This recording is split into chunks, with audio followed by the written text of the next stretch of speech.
லைவில் வாங்க. டெய்லி எதனா ஒரு டிஷ் போடுவேன். சப்ஸ்கிரைப் பண்ணுங்கள், லைக் பண்ணுங்கள், சப்போர்ட் பண்ணுங்கள்.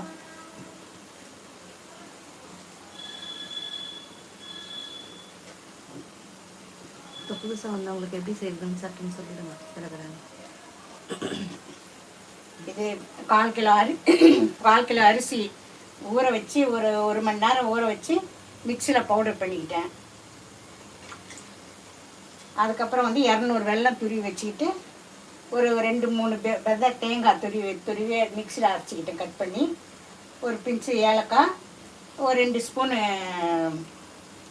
பச்சைப்பருப்பு போட்டு வறுத்து அந்த மாவுலேயே கொட்டி ஏலக்காய் இதெல்லாம் இது பண்ணி வெள்ளை கொதிக்க வச்சு வெள்ளை தண்ணியில் மாவை கொட்டி கிளறி ஒரு 2 ஸ்பூன் நெய் விட்டுக்கணும். அந்த பாகு வெள்ளத்தில் வெள்ளை தண்ணி கொதிச்சா கரைஞ்சா போதும், பாகெல்லாம் எடுக்கணும் அவசியம் கிடையாது. அதில் கொதிக்க வச்சு இதை போல் பிடிச்சி ஒரு 2 நிமிஷத்துக்கு ஒரு வாட்டி வந்தோடனே வைக்கணும். அப்போ ஒட்டாமல் வரும்.